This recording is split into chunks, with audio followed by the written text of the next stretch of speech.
ಈ ರೀಡಿಂಗ್ ನಿಮಗೆ ಅನ್ವಯಿಸಿದರೆ ಅಥವಾ ರೆಸೊನೇಟ್ ಆದರೆ ಮಾತ್ರ ತೊಗೊಳ್ಳಿ. ಇದು ಒಂದು ಜನರಲ್ ರೀಡಿಂಗ್ ಆಗಿರುತ್ತೆ, ಇಲ್ಲಾಂದರೆ ಬಿಟ್ಬಿಡಿ ಅಂತ ನಾನು ಹೇಳ್ತೀನಿ.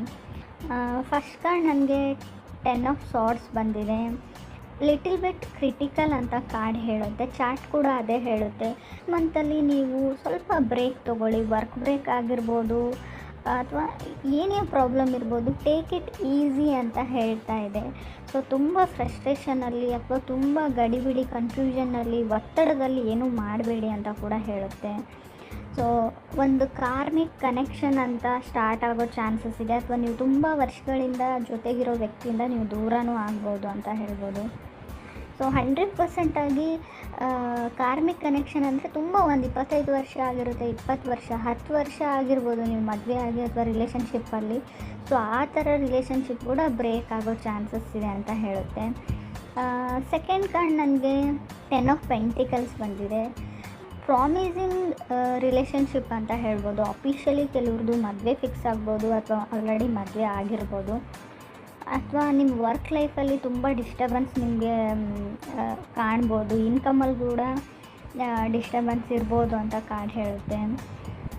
ನಿಮ್ಮ ಎಕ್ಸ್ ಹಸ್ಬೆಂಡ್ ಅಥವಾ ಆಲ್ರೆಡಿ ನೀವು ಡಿವೋರ್ಸ್ ಆಗಿದೆ ಅಥವಾ ಆಲ್ರೆಡಿ ನೀವು ರಿಲೇಷನ್ಶಿಪ್ಪಲ್ಲಿ ಇದ್ದುಬಿಟ್ಟು ಬ್ರೇಕಪ್ ಆಗಿ ತುಂಬ ವರ್ಷ ಆಗಿರಲಿ, ಸೊ ಆ ಥರ ಇರೋ ವ್ಯಕ್ತಿಗಳು ಮತ್ತೆ ಸರ್ಫೇಸಿಗೆ ಬರ್ಬೋದು. ನಿಮ್ಮ ಎಕ್ಸ್ ಹಸ್ಬೆಂಡು ಅಥವಾ ವೈಫು ನಿಮ್ಮ ಜೊತೆ ಮಾತಾಡ್ಬೋದು ಅಥವಾ ನಿಮಗೆ ಸಿಗ್ಬೋದು ಅಂತ ಕೂಡ ಕಾರ್ಡ್ ಹೇಳ್ತಾ ಇದೆ. ಥರ್ಡ್ ಕಾರ್ಡ್ ನನಗೆ 4 ಆಫ್ ಸಾರ್ಡ್ಸ್ ಬಂದಿದೆ. ಮೇ ಬಿ ನೀವು ಒಂದೇ ಪ್ಲೇಸಲ್ಲಿ ಕೆಲಸ ಮಾಡೋರಾಗಿರ್ಬೋದು ಅಥವಾ ಒಂದೇ ಸ್ಕೂಲ್ ಅಥವಾ ಕಾಲೇಜಲ್ಲಿರ್ಬೋದು. ಸ್ಟಾಕರ್ಸ್ ಅಂತ ಹೇಳ್ತೀವಿ. ಯಾವಾಗಲೂ ನಿಮ್ಮನ್ನು ಗಮನಿಸ್ತಾ ಇರ್ತಾರೆ, ನೀವೇನು ಮಾಡ್ತೀರಾ, ನಿಮ್ಮ ಬಗ್ಗೆ ಅಸೂಹೆ ಪಡೋರು ಕೂಡ ಜಾಸ್ತಿ ಆಗ್ಬೋದು ಅಂತ ಹೇಳುತ್ತೆ. ಜಲಸಿ ಅಂತ ಹೇಳ್ಬೋದು, ಹೊಟ್ಟೆ ಕಿಚ್ಚು ಅಥವಾ ಹೊಟ್ಟೆ ಉರಿ.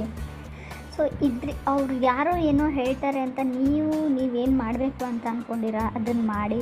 ಮೇ ಬಿ ನೀವು ಬೇರೆಯವರಿಂದ ಇನ್ಫ್ಲೂಯೆನ್ಸ್ ಆಗಿ ನಿಮ್ಮ ದಾರಿನ ನೀವು ಚೇಂಜ್ ಮಾಡ್ಕೊಳ್ಳೋಂಥ ಚಾನ್ಸಸ್ ಕೂಡ ಅಲ್ಲಿದೆ ಅಂತ ಹೇಳ್ತಾ ಇದೆ. ನಿಮಗೊಂದು ವೇಕಪ್ ಕಾಲ್ ಥರ ಬರ್ಬೋದು. ನಾನೇನೂ ಮಾಡಿಲ್ಲ ಲೈಫಲ್ಲಿ, ಒಂದು ಮೋಟಿವೇಶನ್ ಥರ ಕೂಡ ಸಿಗ್ಬೋದು, ಏನಾದರೂ ಮಾಡಬೇಕು ಅಂತ ಅನಿಸ್ಬೋದು. ಇಷ್ಟೆಲ್ಲ ಹೇಳಿದರೂ ಕೂಡ ಸ್ವಲ್ಪ ಕ್ರಿಟಿಕಲ್ ಮಂತ್ ಅಂತ ನಾನು ಹೇಳ್ತಾ ಇದ್ರು ಕೂಡ ರಾಶಿಯವರಿಗೆ ಮುಂದೆ ಬರೋ 18 ಮಂತ್ಸ್ ಕೆಲವ್ರು ಮಾತ್ರ ತುಂಬ ಲಕ್ಕನ್ನ ತಂದುಕೊಡುತ್ತೆ. ಸ್ಟ್ರೋಕ್ ಆಫ್ ಲಕ್ ಅಂತ ನಾನು ಕರಿತೀನಿ. ಬಟ್ 4th ಕಾರ್ಡ್ ನನಗೆ ಮೂನ್ ಕಾರ್ಡ್ ಇದೆ. ಸೊ ಯಾವಾಗ ಸ್ಟ್ರೋಕ್ ಆಫ್ ಲಕ್ ಅಂದರೆ ಮೂನ್ ಕಾರ್ಡ್ ಇರೋದ್ರಿಂದ ನಿಮ್ಮ ಸುತ್ತಮುತ್ತ ಇರೋರು ಏನಾದರೂ ವಿಷಯನ ಹೈಡ್ ಮಾಡ್ತಾ ಇರ್ಬೋದು ಅಥವಾ ನೀವು ತುಂಬ ವಿಷಯಗಳನ್ನ ಮುಚ್ಚಿಡ್ತಾ ಇರ್ಬೋದು ಯಾರಿಂದನೋ. ಸೊ ಸ್ವಲ್ಪ ನೀವು ಕ್ಲಿಯರ್ ಆಗಿರಿ, ಏನೂ ಮುಚ್ಚಿಟ್ಕೊಳ್ಬೇಡಿ. ಟ್ರೂ ಟು ಯುವರ್ ಸೆಲ್ಫ್ ಅಂತ ಕೂಡ ಕಾರ್ಡೇ ಹೇಳ್ತಾ ಇದೆ. ಸ್ವಲ್ಪ ಸೆಲ್ಫಿಶ್ ಕೂಡ ಆಗಿ ನಿಮಗೋಸ್ಕರ ನೀವೇನಾದರೂ ಮಾಡ್ಕೊಳ್ಳಿ ಅಂತ ಕೂಡ ಕಾರ್ಡ್ ಹೇಳ್ತಾ ಇದೆ. ಚಾನ್ಸಸ್ ಇದೆ, ಫಾರಿನ್ ಟ್ರಾವೆಲ್ ಮಾಡೋ ಚಾನ್ಸಸ್ ಇದೆ ಅಂತ ಹೇಳ್ಬೋದು. ನಿಮಗೆ ನೀವೇ ಮೋಸ ಮಾಡ್ಕೊಳ್ಬೇಡಿ ಅಂತ ಕೂಡ ಚಾರ್ಟು ಹೇಳ್ತಾ ಇದೆ, ಕಾರ್ಡು ಹೇಳ್ತಾ ಇದೆ. ಯಾಕೆ ಅಂತ ಗೊತ್ತಿಲ್ಲ. ತುಂಬ ಮುಂದೆ ಬರೋ ನಿಮ್ಗೆ ಯಾವುದಾದ್ರೂ ಅವಾರ್ಡ್ ಬರ್ಬೋದು, ಎಂಪ್ಲಾಯ್ ಆಫ್ ದಿ ಇಯರ್ ಆಗ್ಬೋದು, ಕೆರಿಯರಲ್ಲಿ ವರ್ಕ್ ಲೈಫಲ್ಲಿ ಅಂತ ಕೂಡ ಹೇಳ್ತಾ ಇದೆ. ಮೇ ಬಿ ಇಂಟರ್ನೆಟ್ ಆ್ಯಕ್ಟಿವಿಟಿ ಅಂತ ಕರಿತೀವಿ, ನಿಮ್ಮದು ಚಾನಲ್ ಇರ್ಬೋದು, ಇನ್ಸ್ಟಾಗ್ರಾಮ್, ಫೇಸ್ಬುಕ್, ಸಮಥಿಂಗ್ ಏನಾದರೂ ಇರಲಿ, ಅಲ್ಲಿ ಲಕ್ ಆ್ಯಂಡ್ ಗುಡ್ ಲಕ್ನ ನಾನು ಹೇಳ್ತೀನಿ.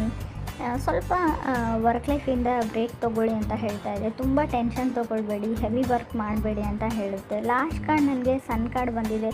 ಹಾಲಿಡೇಸ್ ಮತ್ತು ವೊಕೇಷನ್ಸ್ನ ರೀಪ್ರೆಸೆಂಟ್ ಮಾಡುತ್ತೆ. ಹೀಲಿಂಗ್ ಅಂತ ಹೇಳುತ್ತೆ. ಎಂಜಾಯಿಂಗ್ ಲೈಫ್ ಅಂತ ಹೇಳ್ಬೋದು. ಸ್ವಲ್ಪ ಬಿಸಿಲಲ್ಲಿ ಹೋಗಿ ವಿಟಮಿನ್ ಡಿ ಕಮ್ಮಿ ಆಗಿರುವಂಥ ಚಾನ್ಸಸ್ ಇದೆ ಬಾಡಿಯಲ್ಲಿ. ಸ್ವಲ್ಪ ಲೈಟ್ನ ತೊಗೊಳ್ಳಿ, ಬಿಸಿಲಿಗೆ ಕುಂತ್ಕೊಳ್ಳಿ ಅಂತ ಹೇಳ್ತಾ ಇದೆ. ಬಿಸಿಲನ್ನ ಎಂಜಾಯ್ ಮಾಡಿ ಅಂತ ಕೂಡ ಹೇಳ್ತಾ ಇದೆ. ಒಂದು ಡಿಫ್ರೆಂಟ್ ವೇ ಆಫ್ ಥಿಂಕಿಂಗ್ ಬರುತ್ತೆ ಎಂಡಲ್ಲಿ. ನೀವು ನೋಡೋ ದೃಷ್ಟಿ ಚೇಂಜ್ ಆಗುತ್ತೆ ಅಂತ ಹೇಳ್ತೀನಿ.